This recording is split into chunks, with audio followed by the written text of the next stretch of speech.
My name is Fatma Slim and today is our lecture is hydrolysis of nucleic acid.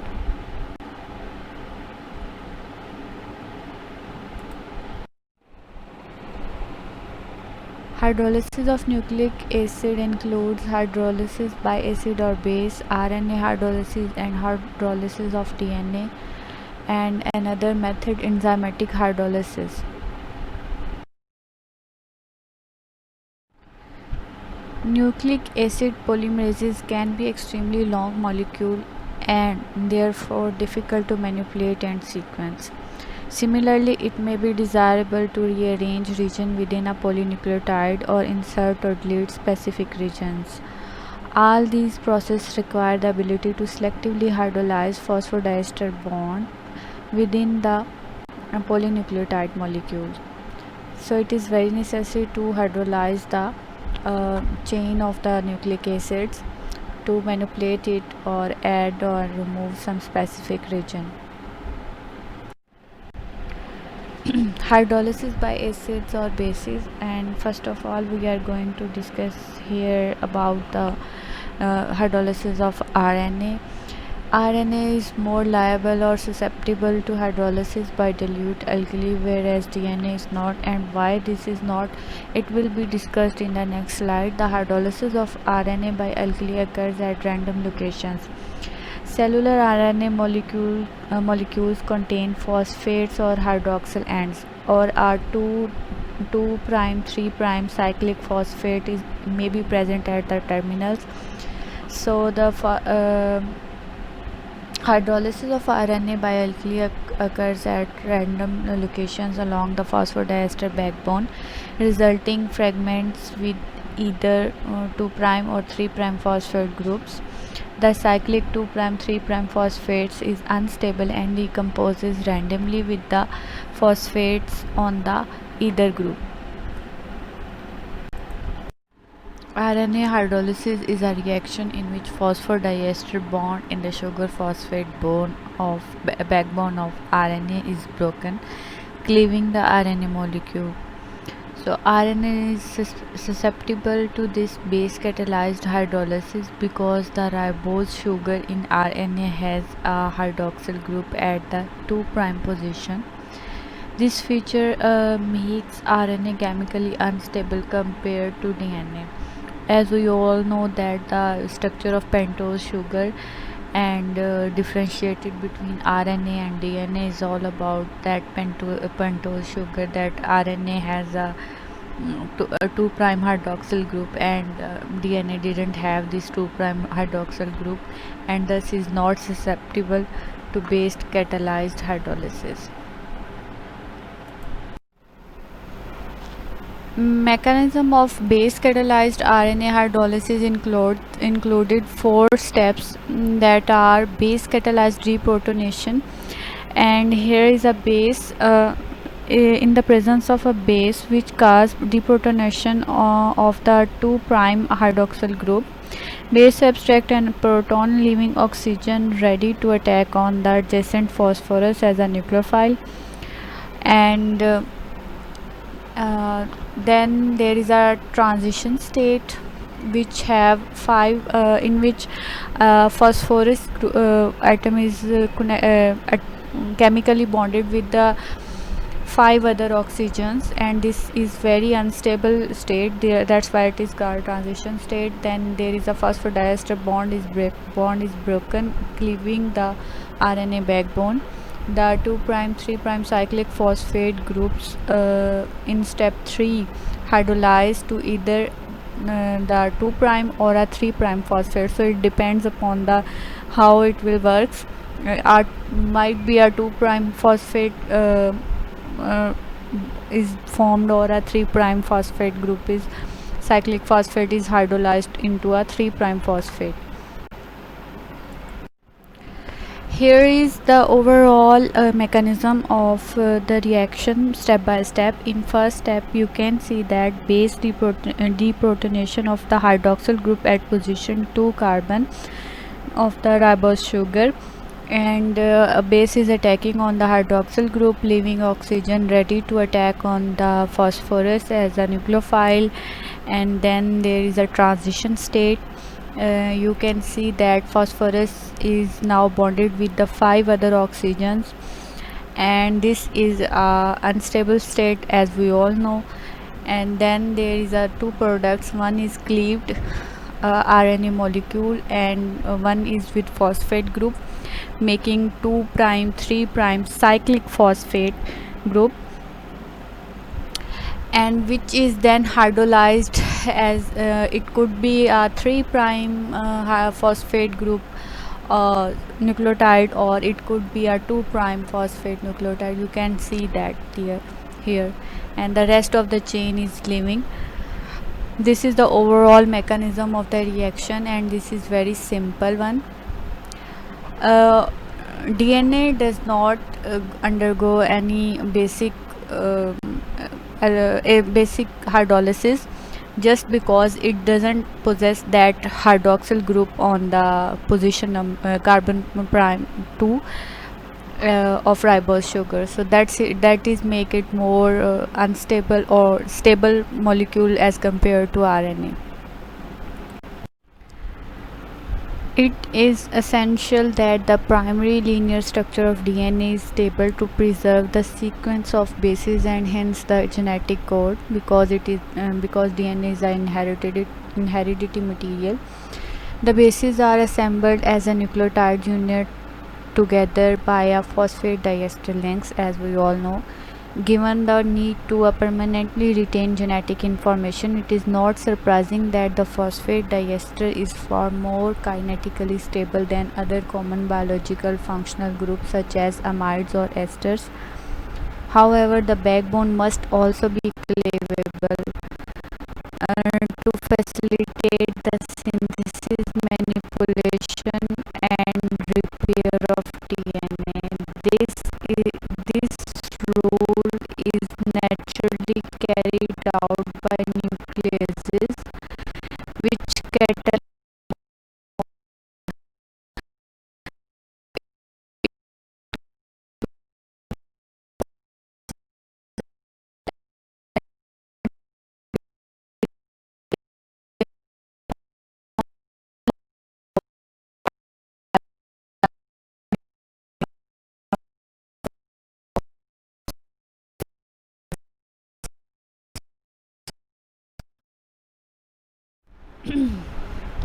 It is essential that the primary linear structure of DNA is stable to preserve the sequence of bases and hence the genetic code. So it is very important for us that structure should be remain stable and preserve the sequence of bases, because it contain inherited information. The bases are assembled as a nucleotide units joined together by phosphate diester links. Given the need to permanently retain genetic information, it is not surprising that phosphate diester is far more kinetically stable than other common biological functional groups such as amides or esters. However, the backbone must also be cleavable to facilitate the synthesis, manipulation, and repair of DNA. This role is naturally carried out by nucleases, which carry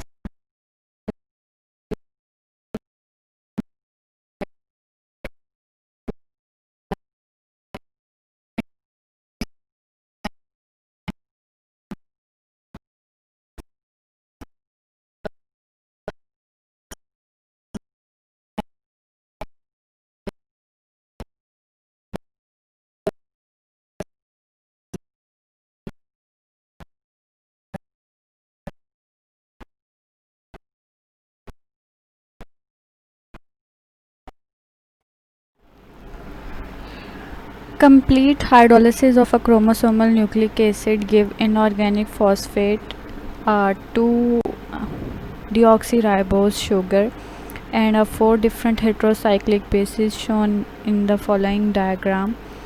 To reflect the unusual sugar component, chromosomal nucleic acid are called deoxyribonucleic acid, and this is how it works. and it convert into their basic units components, complete hydrolysis of chromosomal DNA.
Enzymatic hydrolysis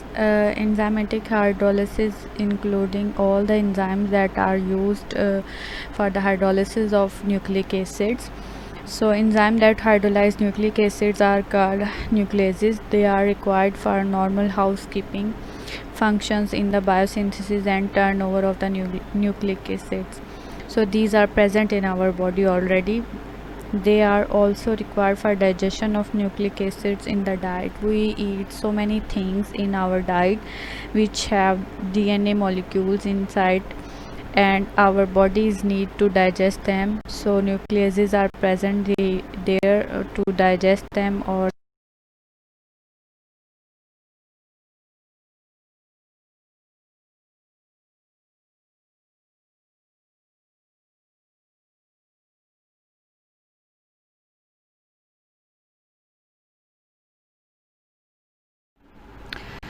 exonucleases and endonucleases are two types of the nucleases that hydrolyze the DNA molecule. Exonucleases start at the end of a polynucleotides, either the 3' or 5' end, depending on their specificity, and sequentially hydrolyze the phosphodiester bond in the polynucleotide.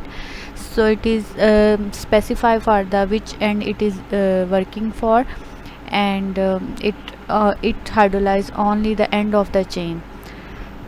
Exonucleases are enzymes that work by cleaving the nucleotide one at a time from the end exo side of a polynucleotide chain. A hydrolyzing reaction that breaks phosphodiester bond at either 3' or the 5' end occurs. So at that end hydrolyzing reaction is occur. Endonucleases cleave at an internal site within the polynucleotide. So this is the main difference. Exonucleases is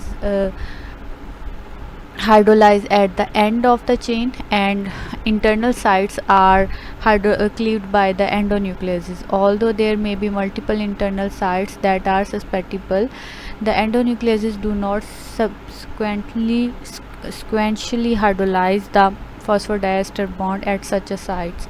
So it might be possible there are multiple sites internally that are be susceptible for the endonucleases. Here is another classification for the nucleases. Nucleases can cleave on either side of the phosphodiester bond. Type A nucleases cleave on the 3' side of the phosphodiester bond. Such a cleavage leaves the phosphate on the 5' side of the leaving polynucleotide, while type B nucleases cleave on the 5' side of the phosphodiester bond. Such a cleavage leaves the phosphate remaining on the 3' end of the polynucleotide. So type A cleaves 3' side of phosphodiester, which means the phosphate group will be attached to the leaving side which have 5'. And type B is opposite to the type A, and it cleave on 5 prime sides, and it means that the phosphate remain on the 3 prime end of the polynucleotide. We have explained this in the next slide. Let's see. Here it is, we have talked all about type A and type B. Here you can see that type A, that is cleaving on the 3 side of the phosphodiester bond and leaving the phosphate on 5 prime side of the leaving polynucleotide. So you can see that the red arrow, and it will break from here and leave the phosphate group on the 5 side. And type B will break, cleave the phosphate remaining on the 3 end of the polynucleotide. So type B will be break it from the, you can see that blue arrow line. This bond will be break, and the phosphate group will be attached to the 3 end of the polynucleotide. Nucleases can also exhibit hydrolysis specificity towards single strand polynucleotide DNA or RNA or duplex. So double helix polynucleotides DNA is typically the only duplex to be concerned about. Some exonucleases are single strand specific. They only work on a single strand. This meant that duplex DNA with ends that are not blunt and with the overhangs can be made to be blunt through the action of a single strand specific exonucleases. So this is the two terms that is used in the nucleases: sticky ends and blunt ends. The ends of a DNA fragments resulting from the breaking of DNA molecule in which there are no unpaired base, hence both strands are of same length. You can see from the picture that blunt ends are of same length. Both that has been cleaved are of same length, and the sticky ends is not of the same length. So they can be made sticky ends that can be made to be blunt through the action of a single strand specific exonucleases. Restriction endonucleases, this is all about the bacteria and microorganisms, and bacteria and other microorganisms contain endonucleases that hydrolyze duplex DNA at a specific internal sequence. The isolation of these enzymes provided one of the major breakthroughs that allowed the development of genetic engineering. So genetic engineering is based upon these restriction endonucleases. For the first time, there was a method to cut DNA at a specific locations and to eventually combine DNA fragments in a new and useful arrangement. So we have modified DNA with the help of these restriction endonucleases. These endonucleases are termed restriction endonucleases and are actually a part of microorganisms' immune system.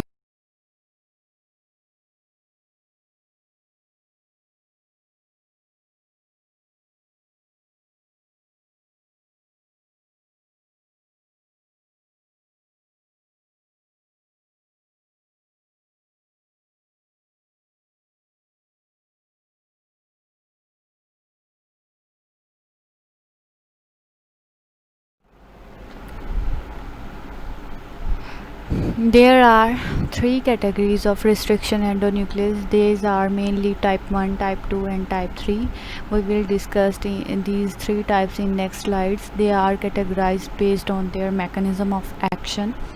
They are regularly used in genetic engineering to create recombinant DNA which can be introduced into different cells of bacterial, plants or animal origin. They can also be used in synthetic biology.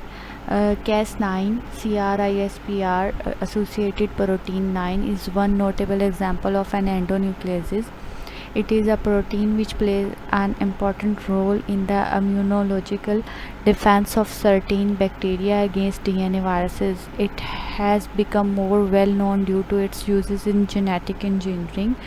Cas9 is a protein which play a vital role in immunological defense of certain bacteria against DNA viruses and plasmids, and which is heavily utilized in genetic engineering applications. Its main function is to cut DNA and therefore it can alter a cell genome.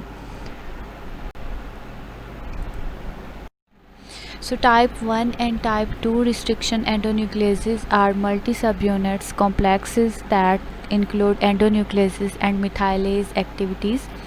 Endonucleases are the enzymes that hydrolyze the DNA molecules, and methylase activities are the enzymes that perform DNA methylation, and which is a biological process by which methyl group are added to the DNA molecule. Methylation can change the activity of a DNA segment without changing the sequence. Type 1 restriction enzymes are capable of cleaving a random sites of approximately 1000 base pairs from the recognition sequence. Type 2 enzymes are simpler and don't require ATP as an energy source, unlike type 1. So type 1 require ATP as an energy source to work. Type 3 cleaves the DNA at approximately 25 base pair from recognition sequence, and like type 1 requires ATP. So actually type 1 and type 3 requires ATP as an energy source, but type 2 doesn't require any ATP as an energy source.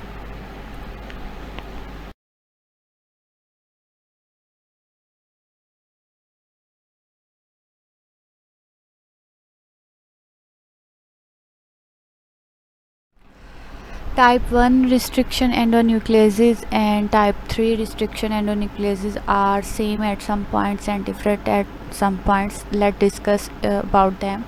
Type 1 restriction endonucleases require ATP for hydrolysis, is also able to methylate DNA at specific locations cut at random sites, while type 3 restriction endonucleases require ATP for hydrolysis, is also able to methylate DNA at specific locations cut at specific nucleotide sequence.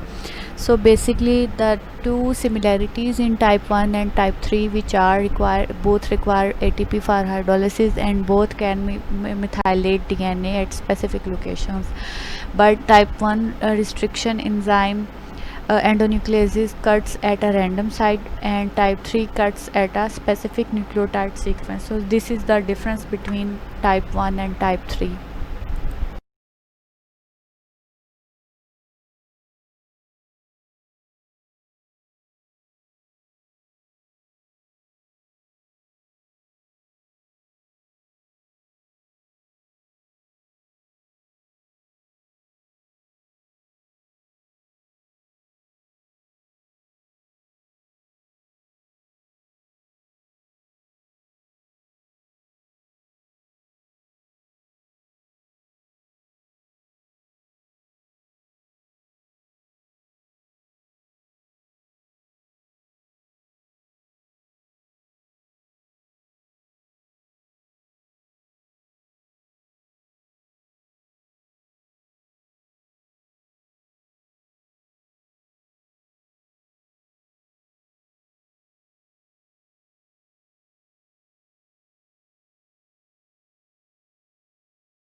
Uh, type 2 restriction endonucleases can leave the DNA duplex and that are either blunt or sticky. We already have been discussed that how blunt and sticky end is formed.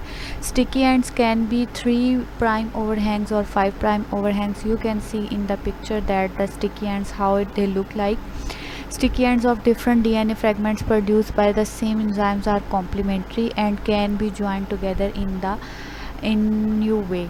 So in different DNA fragments it could be possible that the same enzyme can produce a complementary, so it can be joined in the new way to make a new sequence over there. Now we are discussing an restriction endonucleases from a bacteria called E. coli, and it is called EcoR1, isolated from the bacteria E. coli. recognizes the palindromic sequence GAATC node in duplex DNA. The complementary strand in the other direction would be the same sequence. So two strands should be have a complementary basis of each other, and its recognition palindromic sequence is GAATTC. ECO R1 restriction endonucleases cuts between the guanine and adenine two bases, and it cuts in between them, leaving a 3' OH on the G's and 5' phosphate on the A. Type A nucleases. This results in sticky ends that are 5 overhangs. So it cut between the G and A, guanine and adenine sequence between, and it leave the 3' hydroxyl group on G, guanine, and 5' phosphorus on the adenine nucleotide. ECO R1 fragments produced by any fragments that produced by any ECO R1 hydrolysis are compatible and can be rejoined in a new order or orientation. We know that the ECO R1 hydrolyze and form are sticky ends, and we can easily inserted complementary fragments from separate ECO R1, so it make a new form of DNA molecule. Assignments for students is just how does the backbone protect the nucleic acid from hydrolysis. So you have to search about it and uh, have gathered some information about this, that how backbone protected the nucleic acid from hydrolysis. Thank you very much.